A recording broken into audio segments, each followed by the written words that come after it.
Morning, everybody. It's Gareth here at Pod Pit, and I am excited to bring you the next episode of the podcast. And I'm thrilled to be joined today by Mr. Lee Gill from Flow Office. How you doing, buddy?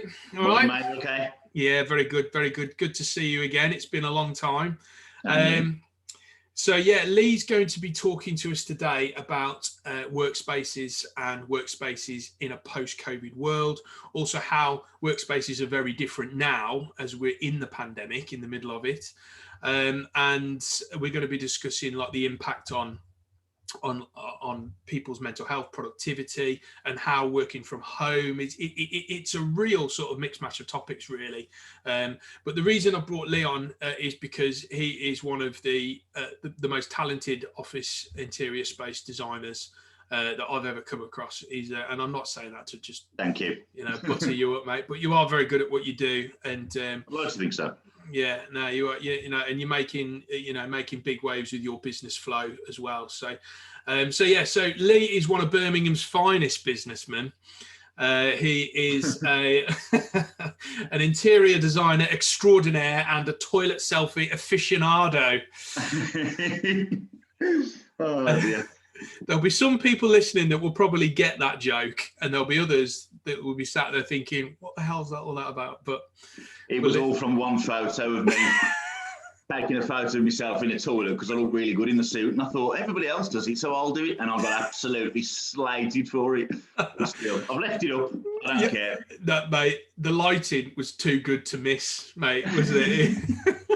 No, it's great to have you on, mate. It's great to have you on. And what I'd like to do is now just pass over to you. You can have a chat about you, your business, what you do, and just introduce yourself to the listeners. Okay, so my name's Lee Gill, my company's Flow. We basically do office interior design, office interior fit out, and office furniture and seating solutions. We set the company up 4 years ago. So I got into the industry. It was my first job when I was 18. I went to work in a factory making office furniture. I did that for 8 years.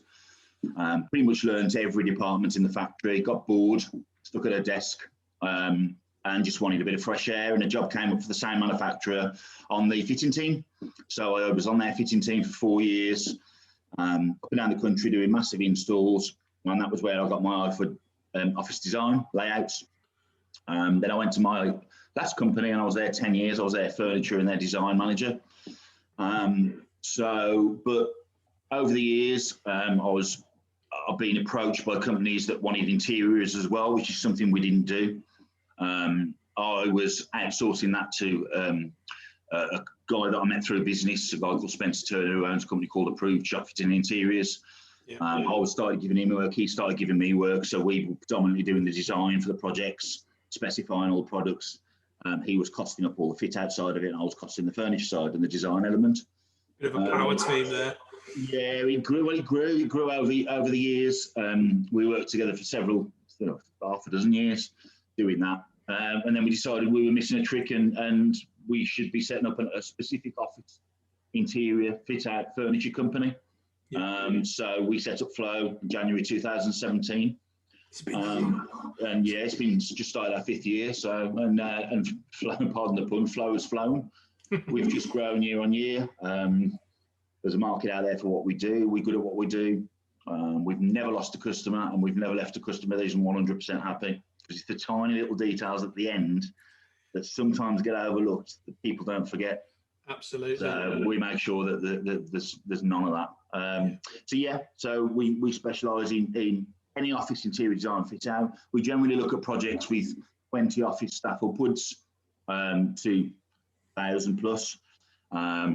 We don't tend to work with the entry level companies because of our design elements quite costly with what we do. Everything we design is all 3D. We do detailed drawings as well, but the clients can't visualise an office layout, they can't visualise the colour schemes, their logos on the wall, etc. So we show them all that. We do all that for them. Yeah. And then we project manage the whole thing through from start to finish. So everything on the fit out elements, furniture, partitioning, flooring, aircon, electrics, absolutely anything on the interior we do. And then we put the furniture in at the end and hand it back to the client on time and on budget. So yeah. It must be quite nice Oh, hold on a minute. That's really good, Lee. It's interesting to see that you have come all the way through your industry from a very sort of like low level role and really learnt it from the ground up. You've got vast experience to call on, and I would imagine that a lot of designers in your position now won't necessarily have sort of learnt the industry in as much sort of detail as you have. So got down and dirty. Yeah. Yeah, I have. I'd like to think that because I've come from that side of it, I'm not. For me, it's not about the sale with the client. It's about making sure they've got the right solution, and it's knowing the products to create the right solution. And often clients think that they need to pay, over the odds for the best of everything. 9 times out of 10, because I've made it all. I've made office furniture. I've made office seating. I've manufactured it all.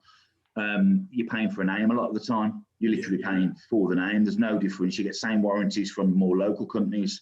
It's knowing the market, and we're a whole of market. We cover the whole of the UK. But as far as manufacturers, we only use UK manufacturers because there's so many of them. They turn the products around quicker. You're not waiting for shipments to come in from abroad, etc. If there's any snagging, we can get it snagged a lot quicker. We're not having to wait again for any replacement products to come in and be shipped in from abroad, which today's thing. So we only use UK, and we're proud that we're a British company, and we want to support British companies.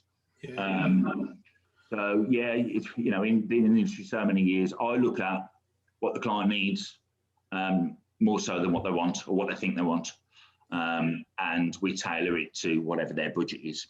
So. That's really good to hear that. I mean, it's very similar to the way I work. You're a very creative guy. I work in a very creative company as well. But sometimes customers don't necessarily know exactly what they think they know what they need. But the old adage of the customer's always right isn't always right sometimes, because sometimes you can guide them to a better solution, a better result, can't you? So it's a really nice sort of story as well. Like, hearing your sort of journey through the industry, and now you're sort of, you're flying not quite solo, because you've obviously got Spence as well, and who's your sort of business partner. But it's nice to have that sort of business that's your own, that you've built it up, that you've got that great working relationship. So, great story, mate, and and long may it continue. Long may it continue. Appreciate it. No worries. So we're here today to talk about the workplace design for the modern world, and how style and comfort link very closely into productivity, which I know is something you're very passionate about. And then we're going to move into the workplace, how it's been affected during the pandemic, and then the workplace for a post-COVID world. So let's talk about productivity and how offices have changed. So gone are the days where you're in little cubicles, little grey cubicles with everything matching and just looking dour and crap. It's a lot different now, isn't it? It is, mate. It changes. It will constantly change, pal, and we'll go on to this in a bit with the post-COVID. But office design trends and styles change annually. You'll find all my furniture manufacturers will have a refresh of their showrooms every year, because they bring out new products to meet the new trends. So they change annually. As you said, it went from being the little cubicle style offices many years ago, and then it all went open plan. And then COVID's kicked in, and now everybody's panicking that everything's open plan. Everybody wants to go back to cubicles, bizarrely. Also, when they went open plan, they didn't factor in the fact that 30% of a workforce prefer working in a quiet space on their own. So they opened up a complete office and kind of alienated those people. So what we always try and tend to do, and always have tried to do, is when you design a project, is to allow a solution for every working environment, for every member of staff, for every way of working. We put a bit of everything into it. But yeah, it changes. I mean, the Google office was the thing a few years ago, as you know, I'll say a few years ago, 10 years ago. Everybody wanted the Google offices, so you'd have purples, pinks, greens, oranges dotted all over the place. It's now shifted back to industrial. Yeah. So everything's gone more industrial, greys, blacks, subtle colours. If people do want colours, it's all pastels. Pink's the biggest colour at the moment, bizarrely, pastel pinks. But it tends to follow the home trend now more. It has done for a few years. The phrase resi-mercial was a popular term several years ago. So offices were shifting more towards the lounge cafe style to push people more towards the comfort side, make their staff more comfortable, make them want to come to work more. So yeah, it changes all the time, pal, and it will continue to change ongoing following COVID. This new COVID office of the future will change. It'll evolve year on year. How much do you think people's mental health and our understanding of mental health now affects the way we set up our workplaces? Because obviously when we were talking just now about the cubicle style, which you see in a lot of American films where they've got people just sat in a factory like battery chickens, aren't they, almost just crammed in. That can't be conducive productivity. It can't make you happy. You can't be comfortable in that environment, and your mental health must suffer in that environment. And how do you think the shift towards better understanding of mental health, do you think that's driven a lot in your industry? It has massively. So I'm going back probably 5 years.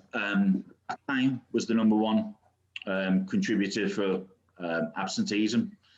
Now, a few years ago, mental health came to the forefront, which is great. I'll be honest and be honest, I've suffered with it in the past. So I live and breathe it every day. So the focus shifted to, it used to be design a workplace, how the company wanted to work. And then that changed to designing a workplace to make sure the staff are productive, happy, de-stressed.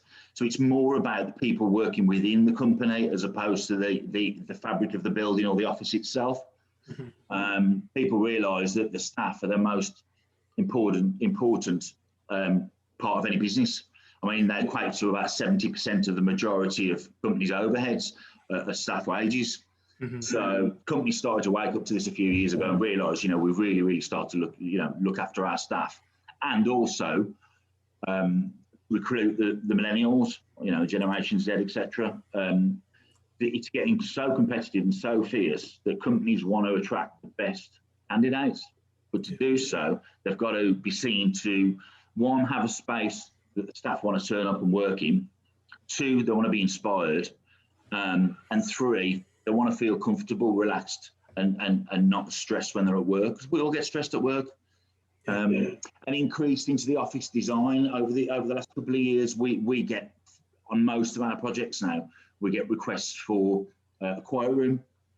So we design quiet rooms in spaces now for staff that just want to get away.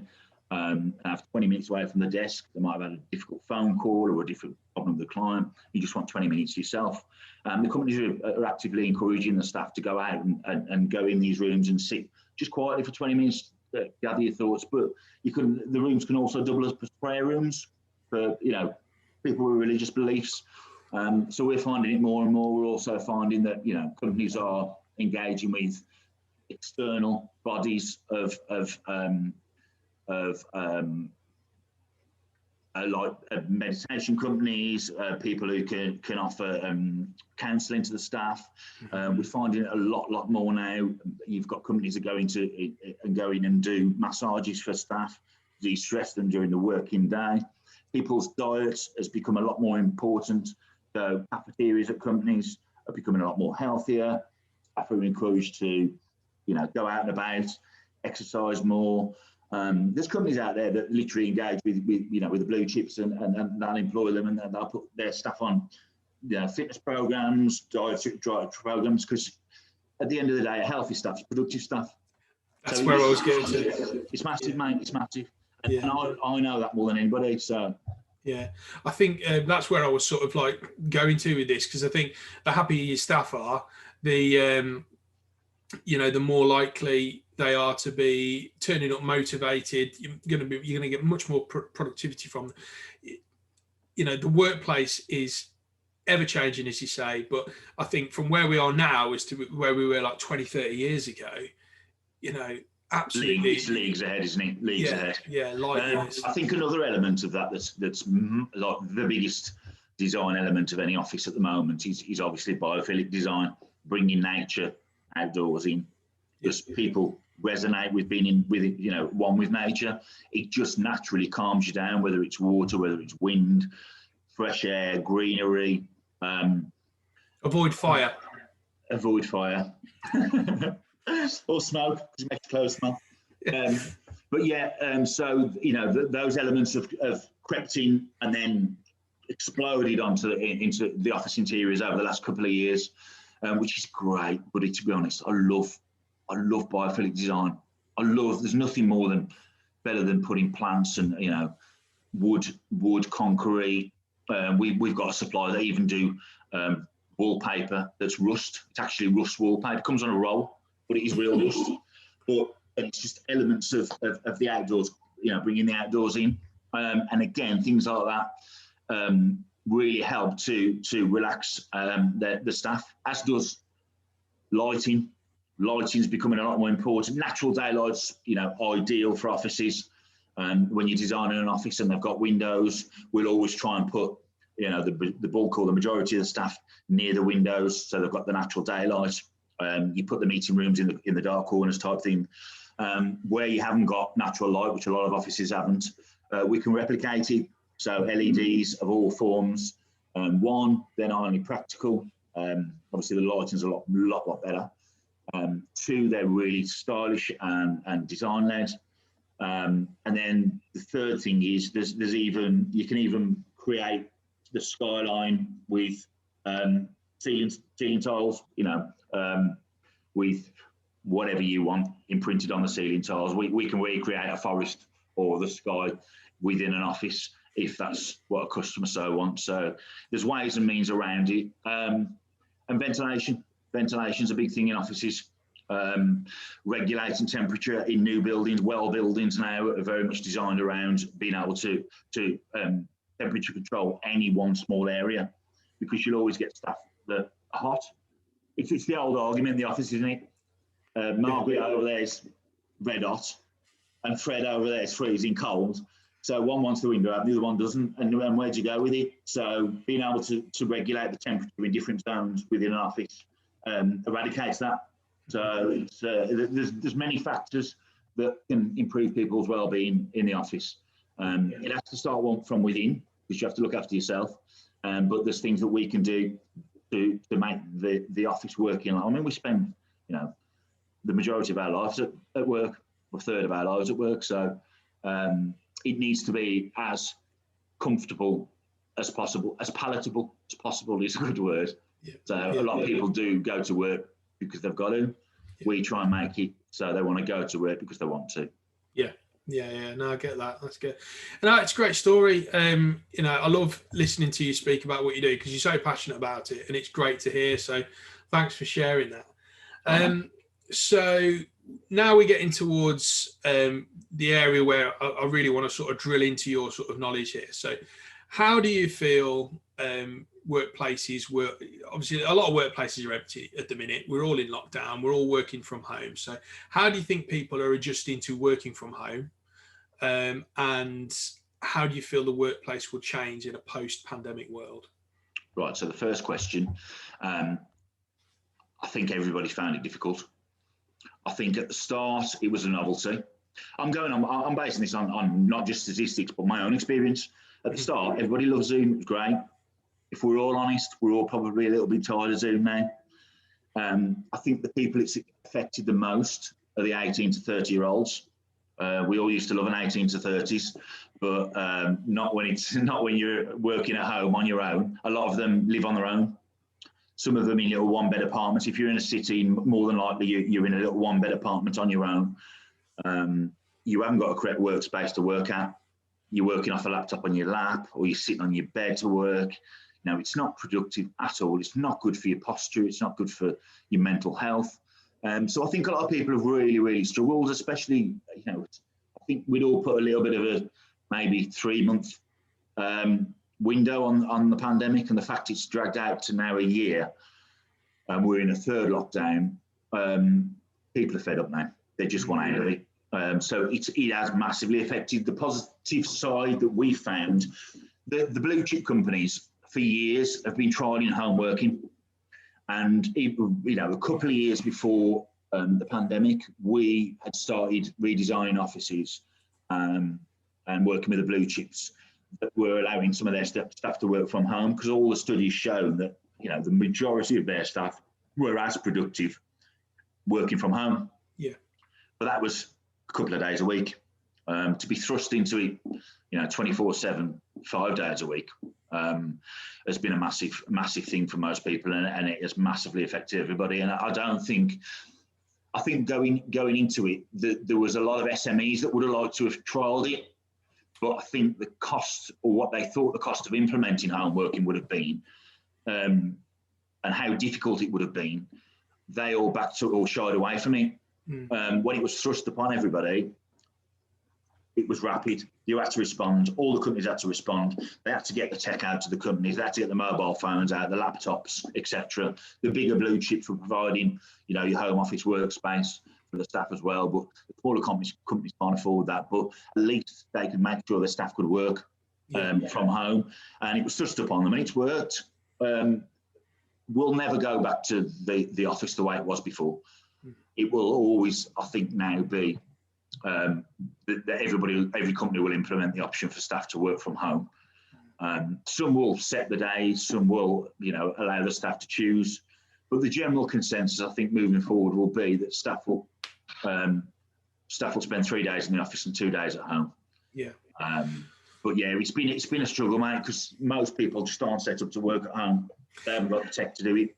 Yeah, well, it's interesting you say that, and you did touch on the technology and how, a lot of bigger companies have just literally bought the tech, bought the hardware, software is implemented, bosh, get it out to people at home. Yeah. And that's great. So it's great to have the technology. I was talking to a guy the other day on another Zoom call, not for the podcast, just I was having a catch up with him. We were talking about rugby, but we talked about a bit of work as well. But he was saying he's in IT, and he's saying this pandemic has caused IT to effectively leap forward 10 years. Like where we are now to 12 months ago is poles apart. We've got Zoom, we've got Teams, everything's in the cloud. I know we were going that way, but it's fast forwarded it. And it's all right having the tech at home. It's all right having all of the hardware, the software, the connectivity, the Wi-Fi, the Bluetooth, whatever, all of that stuff's great. But if you're sat in a spare room on a box with a laptop balanced on top of a cushion, on top of a coffee table, it ain't good for you. No, it's not good for your posture, mate. It's not good for your mental health. It's not. Yeah, you can provide them with all the tools, but there's other things that people working from home have got to do. I mean, the bigger companies are good. They're doing weekly check-ins with the staff. They're providing entertainment for the staff, be it quizzes, be escape rooms, stuff like that to keep the staff, entertained. But ultimately, a lot of people are sat there for 8-9 hours a day on their own. Some people are working straight through. Others are finding it really difficult to motivate themselves. On a personal note, I can't work from home. I find it really difficult. I just can't motivate myself. I can't do everything on my laptop. I'm an old boy though, and I'm 45. All the young kids can. They all work from laptops, but I'm an old boy, so I need a PC and a mouse and a keyboard. And so we're lucky we were able to work through, because we're kind of classed as construction. So for me, I've been lucky enough I can go in the office every day. But if I had to sit and work from home every day, it would drive me stir crazy. So there's things that, you've got to take regular breaks. As a rule of thumb, you should take 20 minutes every hour, just to clear your mind, literally walk away, go out, get fresh air. But I know a lot of people, don't do that. So try and have a break every couple of hours if you can, half an hour, go for a walk, get some fresh air. Don't stay inside, whatever you do. Go, you need to get out, you need to get some fresh air. Yeah. I think what you just touched on there is probably quite a good little sort of semi wrap up on this topic in our chat. If you're working from home now and you're finding it difficult, there are probably some top tips that we could probably come up with now on the fly, really, to try and help people who may be struggling. So what you just said there, like every hour, try and get out for, even if it's 5 minutes, just go and have a drink, you know, in the doorway. If it's raining, you know, just go and feel the fresh air on your face. That's probably number one. But one thing that I've done since I've moved, obviously, as you know, I've relocated to Salisbury from the Birmingham region. But one thing that I looked to do when we were buying this house was to have a dedicated space for me to work that's separate from the house. So I wanted a separate garage or space in the garden to build a little cabin office. And that has been massively beneficial to me, because I'm like you, I struggle to work at home, you know, especially in the summer when my wife's the teacher, so she's off and I can hear her playing with the little one downstairs, and I was in the spare bedroom balanced on boxes, you know, and it wasn't productive. But having this space now that I'm sat in, it's down the end of the garden. So in the morning, I get up, I get my coffee, get my breakfast, get showered, and I come in here. And that walk, that separation is key. So if you've got the space to do that, if you're going to be working home for the foreseeable, try and get a separation from the house if you can. And if you can't, I would suggest having a room and getting it set up as a dedicated space. Yeah. And I think for those who can't, I mean, like going back to the people, you know, the youngsters that are living in one bed apartments and stuff that can't, just get yourself out. Even if it's just for 5 minutes, just get yourself out for some fresh air. Obviously, put your mask on, stay safe and all that. But yeah, get yourself out, because you just need a little bit of fresh air. Daylight, you know, open all your windows, open your blinds, whatever it might be. Let fresh air in, make sure there's natural daylight. Get a couple of plants. I know it sounds stupid, but greenery works. Get some plants in your little apartment. Schedule your days, literally in your diary. So put a routine in so you know what you're working to. So make sure you put your breaks in every hour, every couple of hours. If it's in the diary, you'll stick to it. If it's not in your diary, you won't do it. And yeah, I think that's as much as you make sure they've got all the right equipment. Make sure your chair's comfortable for your posture. Try and sit in an upright position, straight back. Those are all the little things you can do. But yeah, you need to take your mind off work. You can't be focused on work 24/7 because you just won't be productive. You think you are, but you're not. Yeah. But then again, on the flip side, like what you've just said, the older generation, you're 30 plus, that have got families and that are working at home. It's really difficult for those people, because sometimes it's two parents at home. Often it might be one parent at home. That one parent at home. My best friend, for example, my best friend's got a little girl. He's working from home at the moment. His girlfriend, she works at the post office, so she's working out the house every day. He's really struggling to work with the little one. The juggling act, there's no let up with the little one is there whatsoever. No. So you just can't get anything done. So you've got to sympathise with that generation, in that the solutions are a lot more difficult to come up with for those kind of people, to be fair. Definitely. I think it comes down to if you are coupled up like in that scenario, you've got two parents at home, it really is down to teamwork in that call. But if it's just the one person, I have so much sympathy, because it must be incredibly difficult. But I think we've probably sort of covered enough there. Like, we're all in the same boat. We all know where we are, and those little tips, getting out every hour, trying to make a dedicated space, and good diary control. They're probably 3 good top tips for anyone who is working at home and struggling. And everyone's situation is different, so they might not all be relevant, but they're a good sort of starting point. And be kind to yourself. I think that's the other thing. Eat healthy, drink plenty of water. Yeah, that's Small about things. it. Small things. Not shovel down a McDonald's before you come on your podcast call, Gareth. It wasn't me. Mine was healthy. I know. Yeah. You look after yourself, but yeah, I've been shoveling down Big Macs. So, but yeah. Anyway. So how do you? So obviously we know where we're at, and we've covered that now. But how do you feel the workplace will change in the post-COVID world? I know you hinted at maybe it won't be used full time for everybody. You'll have 2 days in, 3 days off, or whatever. Yeah. So how do you feel it'll change? It won't be a place for people to work at anymore, as such, day to day. Mm-hmm. So it's going to be a place for people to have meetings, to collaborate, to do Zoom calls that are on home, so you can focus more. So yeah, it's going to massively change, Al, and the way we set up the office is going to have to change to tie in with that as well. To be fair, yeah. People, I mean, a recent study showed that 30% of 18 to 30s cannot wait to get back to the workplace. 12 months ago, if you'd have asked them when we were going into the lockdown, I bet that would have been nigh on 80%. But yeah, they can't wait to get back in because it's dragged on so long. They're missing collaboration. They're missing bounce off their staff. They're just missing interaction. And also, you know, when you're working together, you inspire each other. So you give each other hints, tips. You get more from out of each other when you collaborate. So there's a lot of that. It's, you know, it's missing. They can't wait to go back. And also, to the last little bit, the statistic is 60% of 18 to 30-year-olds said their workplace at home isn't fit for purpose. Yeah. So it's another reason that, you know, they want to go back to the workspace. So we're currently day in, day out working with, you know, existing and new clients to redesign or design the workspace of the future, which is basically going to look more like a cafe lounge area.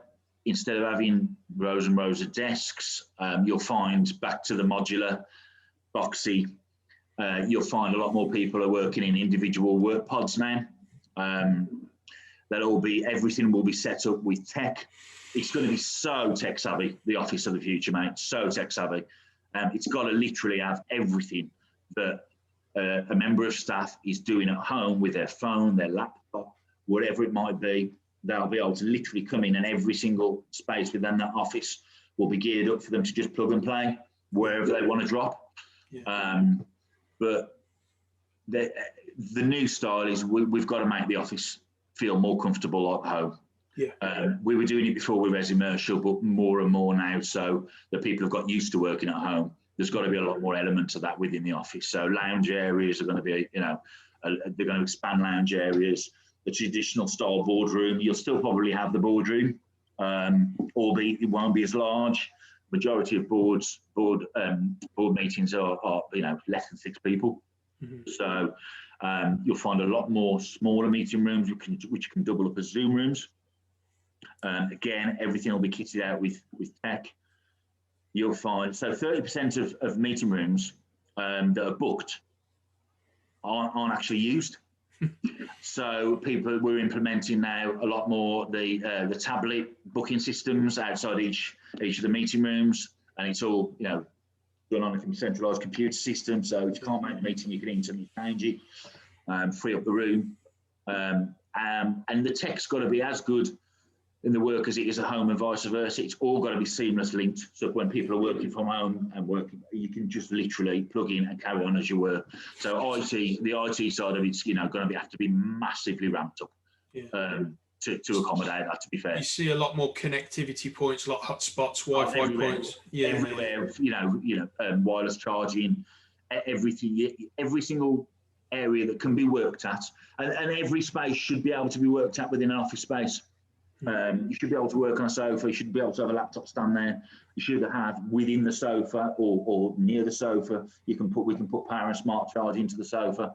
But yeah, every space will. So when you go into the office, if you feel like standing up, you can stand up and work. If you feel like working in a quiet space, there's a little one-person pod. If you need to make a call, there's a little Zoom room. If you want to collaborate, there's a project table or a project area, or we can all gather around, we can all bounce ideas off each other. And if you just want to chill, just work with your laptop on your lap, you can do, but we'll put a laptop stand next to it if you want to sit up properly and work on a sofa and in the lounge area. So it's making sure that every space within that office is now utilised, because historically it wasn't. You know, if you do a workplace assessment, we work with a company down south called Where Workplace Works that do our workplace assessment for us. Companies are using it more and more often because, you know, half of the spaces aren't being used. They're just not being used properly. So by doing an assessment, and it goes back to what company owners think they want the office to look like. By doing a workplace assessment, you can actually see how it needs to be, not what you think it should be and how you think the company works, but how it actually is working. Where people are going out to the corridor and making a phone call. Okay, we'll put a little phone booth in. You know, you can do a heat map and see the hotspots of what's being used and what's not and why. And it's easy for us then to design the space around how that company actually does work. Do you see that as something that people will need to be looking to do as we exit the pandemic and the lockdown? Because like you need to get your fundamental building blocks into that workspace to utilize your space effectively, to allow for the collaborative meeting areas, and you know, if people want to break out and just have a bit of quiet time, so you need to know what you need to know, and then it's over to you guys and people like yourself to make it look pretty after that, isn't it? Yeah, not just look pretty. It's got to be practical more than it's pretty. It's got to work. But yeah, it's an interesting one, and it will change moving forward, mate. It definitely will change. I mean, the furniture that's all coming out now for offices, everything's going modular. Everything can be moved from acoustics are big in offices, as you know. Acoustics are getting a lot more important in offices. There's a company that we work with, Creative, that do movable acoustic partitioning, which means you can create a meeting room from what is an open plan office with desks in it. And they fold away and concertina up against the wall, so they're space saving, but they're acoustic as well. You can have logos on it, you can have moss and plants built into the panels, but you can wheel them out, slide them down a tracking system, and you can create separate little rooms for informal meetings. So that's for people who are a little bit more limited on space.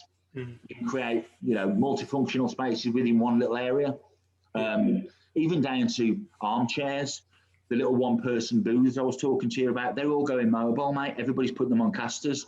If you want to wheel a little unit away and you want to go and work on your own in a certain space in the office, you just wheel it away and sit there and work away on your own.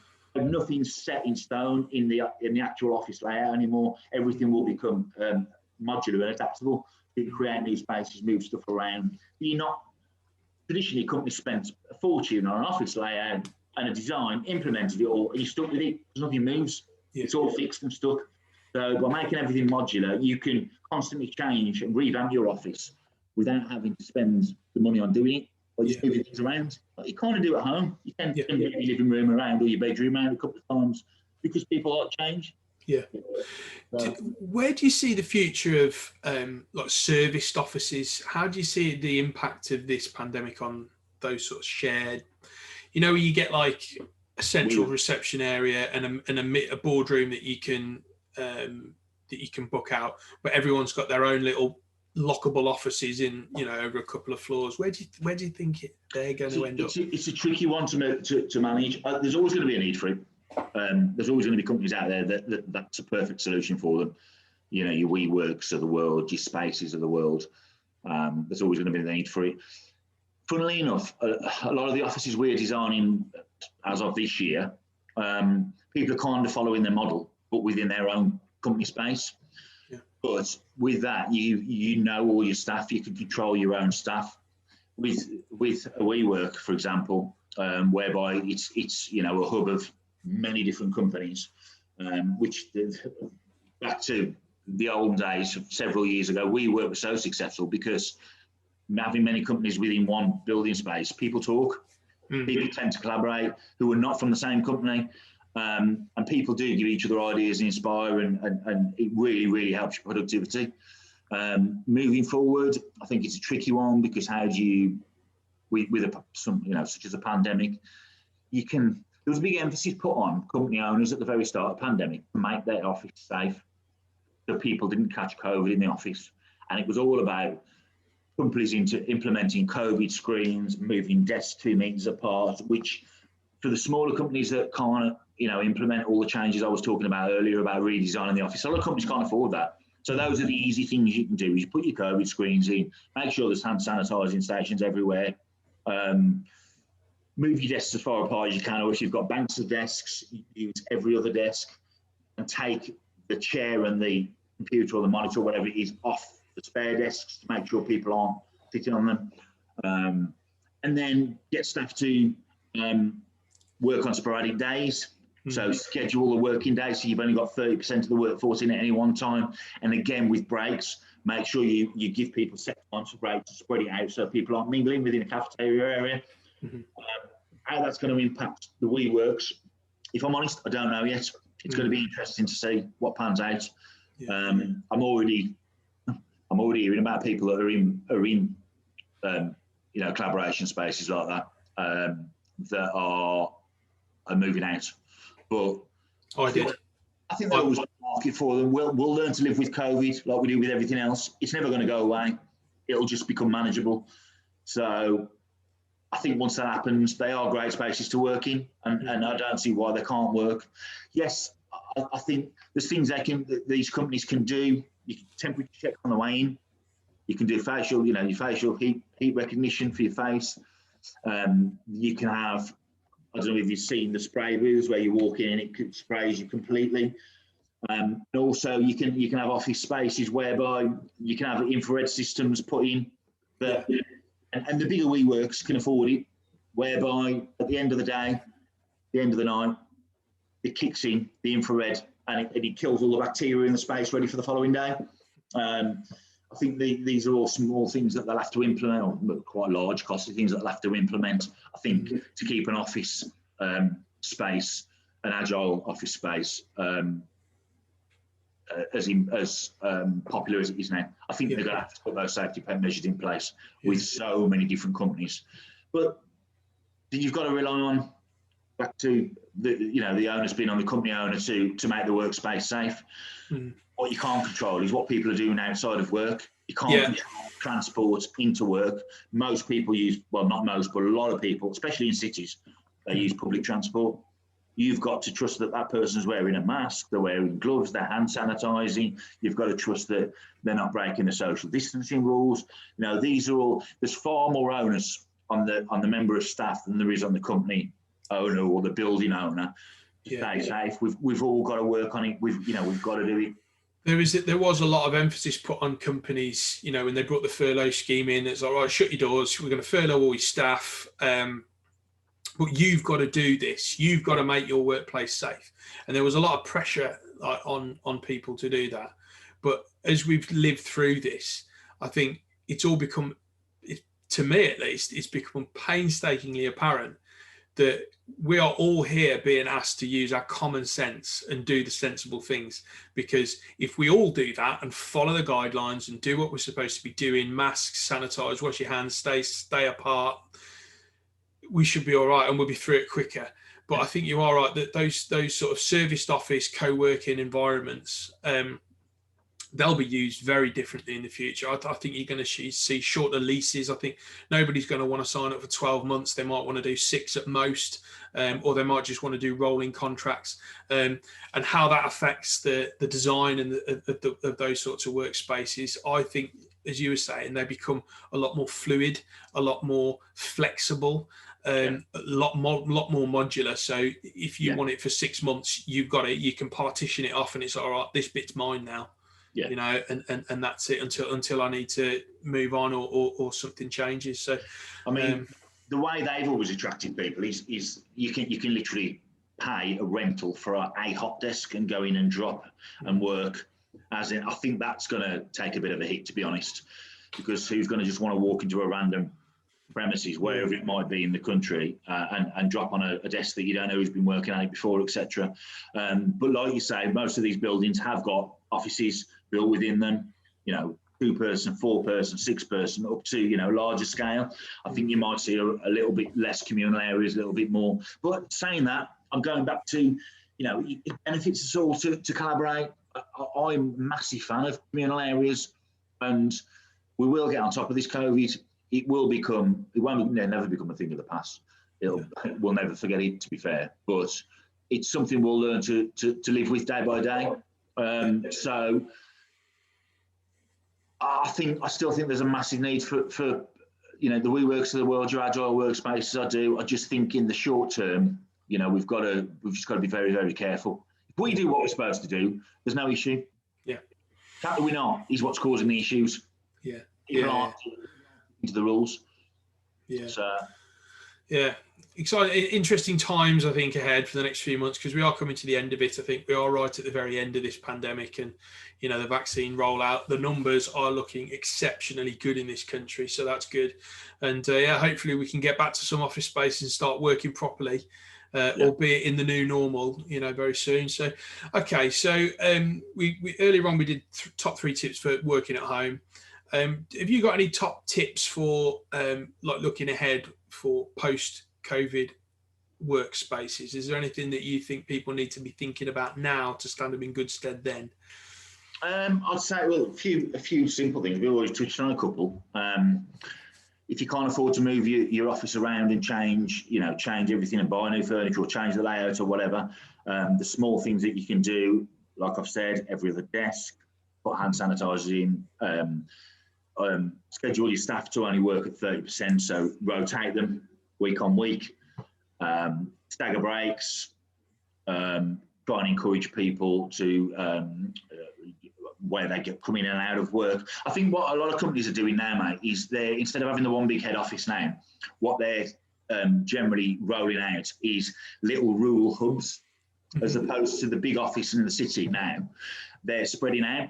So all their staff that work out in the country or live out in the country or live in little villages or little towns or whatever, they're creating little hubs within there that they can work from. So you'll find that a lot more often, as opposed to having just one big base. Everybody works from one big base, and that's it. And that'll cut down on, the travel, the need for people to keep going in the office every day and mingle with other people. You're working in a much smaller hub. It's safer because you only got a couple of people who are working in the same hub as you. We're seeing a massive rollout of that at the moment, mate. Yeah. Across all the big companies are implementing it now, working from smaller rural hubs. There's a huge thing now saying that the rural town is to become the new the office of the future. They're going to have little hubs everywhere in these little towns for 5 and 10 staff instead of one hub for 1,000. So and that's where you'll probably find your service offices will come into it again. Yeah, they'll probably be utilised for that sort of purpose. They will. They will definitely. So ventilation's massive. Office of the future, you've got to look at your ventilation. Obviously, a lot of people have. If it's your own building, look at your aircon. Make sure you've got the right system in place. If you're in a service office building, or then the building owner or the building landlord will, if they haven't implemented it already. I was a big building yesterday, and they've already implemented a brand new filtration system into their aircon. So instead of using 100% external air, which is what everybody was advised to do following COVID, so you're not circulating the germs or the COVID. It's a costly way of doing it. You can, by putting a filtration system in, it means you can operate a much more cost effective. So the systems out there to implement for the air quality. Again, it's expensive to put in, but much more beneficial longer term. So worthwhile investment going forward. General hygiene, obviously, it costs nothing to put in hand sanitizing stations. Signage, just make sure your signage is very clear. And if needs be, if you can't afford to, alternate your desks, move them apart if you can. If you can't, make sure you take the stuff off every other desk. And that ties in with limiting the amount of staff that are coming in and out of the office. But it'll change again, Gareth. It will do 12, 18 months once we're back in the office and everybody's back working again. Everything changes, things will change, the new style will come out, the new designs will come out, and everything will change. So it's what's next. Yeah, that's it. And on that note, I think that's a really good point to sort of wrap up on, really. So there's a lot of insight there from you, Lisa. Thanks for sharing and coming on. No, you're welcome, man. You're welcome. Having a chat. But I think the key takeaways from my side are, your ventilation's important, and what it ultimately comes down to for the smaller operators is think creatively. Don't panic. It can be done. You've got to think creatively. And if you're struggling and you want some ideas and guidance, some consultancy on how you can make the workplace safe post-COVID, we'll put Lee's details in the show notes, and you can obviously reach out and speak to Lee. So, and like I've said, we don't tend to work with smaller companies. We tend to 20 office staff upwards. Anybody needs any help that's less than that, especially with what's going on, we'll help if we can help, mate. If we can just give people advice on how to rearrange things, it won't cost them nothing. How to rearrange things to make it a little bit safer, I'm happy to help, mate. So. No, that's good. Cool. Thanks, Lee. Well, thank you very much, mate. And we're going to draw it to a close there. And Yeah, we'll be publishing this. We're recording well ahead actually, so this will probably go out in the next couple of weeks. But I'm looking forward to listening to it back, and I'll hopefully see you very soon, mate. I'm not listening. I'm not looking forward to listening to my dulcet black country accent back. No. Thank you, mate. I really appreciate the opportunity. My pleasure. All right, mate. All the best. Take care. Bye bye. Stay safe.